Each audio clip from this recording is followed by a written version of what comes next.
Salutations mes amis, depuis le siège mondial de l'Église adventiste du 7e jour à Silver Spring dans le Maryland.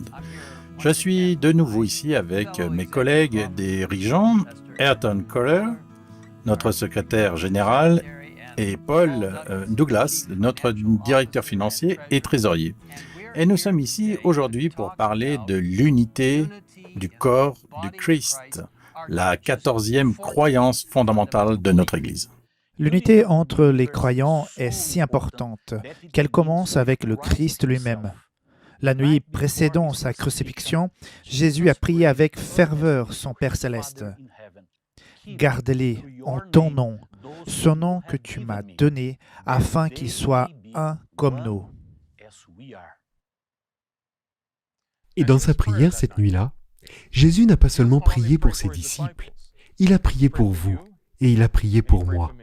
Comme indiqué dans Jean 17, versets 20 et 21, Jésus a dit « Je ne prie pas pour eux seulement, mais encore pour ceux qui croiront en moi à cause de leurs paroles, afin que tous soient un, comme toi, Père, tu es en moi, et comme je suis en toi, afin qu'eux aussi soient un en nous, pour que le monde croie que tu m'as envoyé. »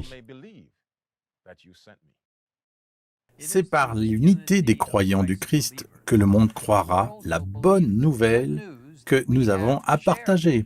Mais à quoi ressemble cette unité et comment la réaliser?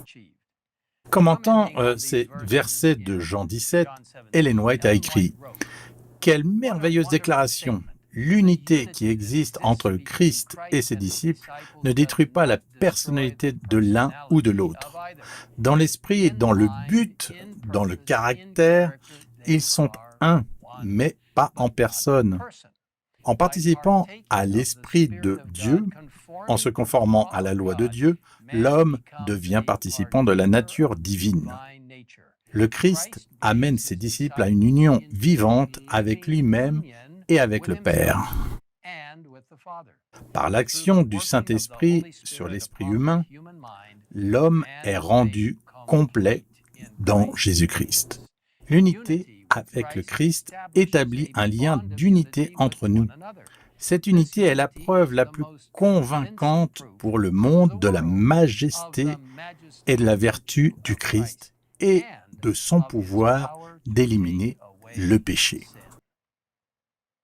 Lorsque nous pensons aux disciples du Christ, nous savons qu'ils avaient des origines différentes, des personnalités différentes, des façons différentes de faire les choses et parfois, ils se disputaient pour savoir qui serait le plus grand. Jésus savait tout cela.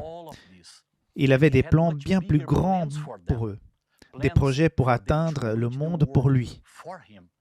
Mais il savait qu'il ne pourrait jamais accomplir cette mission s'ils n'étaient pas totalement unis. C'est pourquoi il a prié pour l'unité entre eux.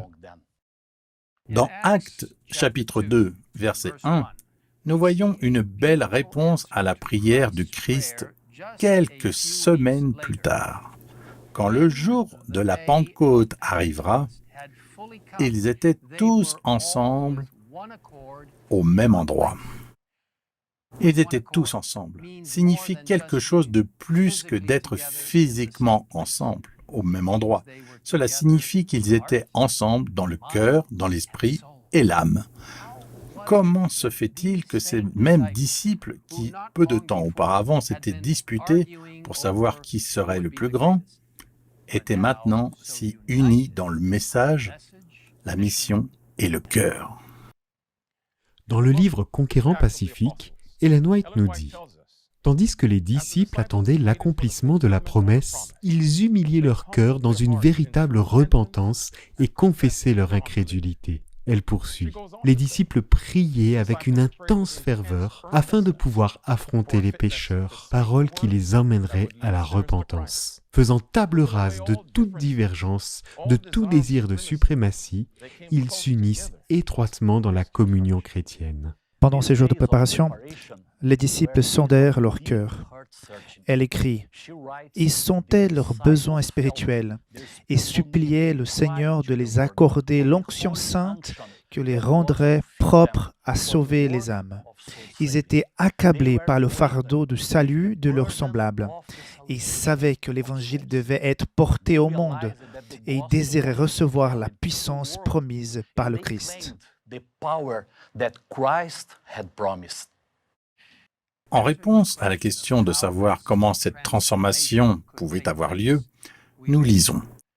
À l'école du Christ, les disciples avaient été amenés à sentir la nécessité de recevoir le Saint-Esprit. C'est par cette puissance que s'acheva leur formation et qu'ils entreprirent l'œuvre de leur vie. Ils n'étaient plus des hommes ignorants et sans culture. Ils ne formaient plus qu'un groupe d'unités indépendantes ou d'éléments discordants et inconciliables. Ils ne plaçaient plus leur espoir dans les grandeurs terrestres, ils n'étaient qu'un cœur et qu'une âme. Le Christ occupait toutes leurs pensées et l'avancement de son règne était leur seule ambition. Par l'esprit et le caractère, ils étaient devenus comme leur maître, et chacun reconnaissant qu'ils avaient été avec Jésus. C'est le genre d'unité dont nous avons besoin dans l'Église aujourd'hui. Bien que nous soyons nombreux, plus de 22 millions de membres, issus de centaines de nationalités et de groupes culturels différents, parlant des myriades de langues, Dieu nous appelle à nous rassembler, unis en lui, avec un message et une seule mission, sauver le plus de personnes possible par sa puissance. Notre 4e croyance fondamentale l'explique ainsi. L'Église est un corps composé de nombreux membres, issus de toute nation, de toute tribu, de toute langue et de tout peuple. En Christ, nous sommes une nouvelle création. Les distinctions de race, de culture, d'instruction, de nationalité, les différences de niveau social ou de sexe ne doivent pas être une cause de division parmi nous.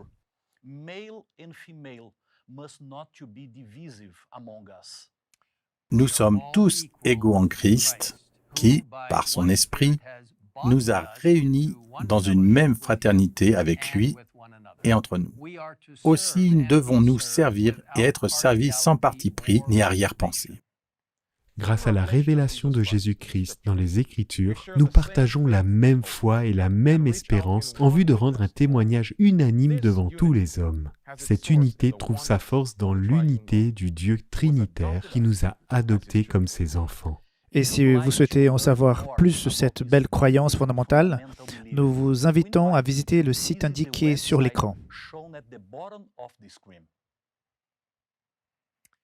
Frères et sœurs, aujourd'hui, le Christ cherche à nous unir en lui, unis dans le message, unis dans la mission, unis dans le but. Le temps presse.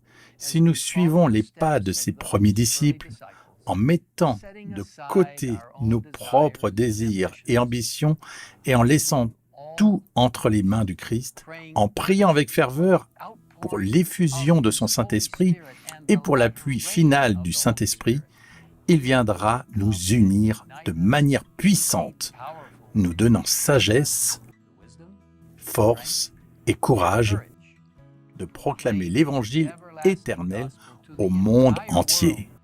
Et alors, la fin viendra. Maintenant, je vous invite à vous joindre à nous dans la prière. Pasteur Kohler. Père Céleste, nous sommes des êtres humains avec des situations difficiles et des nombreux besoins différents. Mais nous devons être unis à toi et les uns aux autres. Et Père, nous te remercions pour le privilège que tu nous as donné en nous invitant à te rejoindre dans la mission pour sauver ce monde. Merci pour le privilège que tu nous as accordé et accorde-nous ton esprit afin que nous puissions être unis comme un seul homme.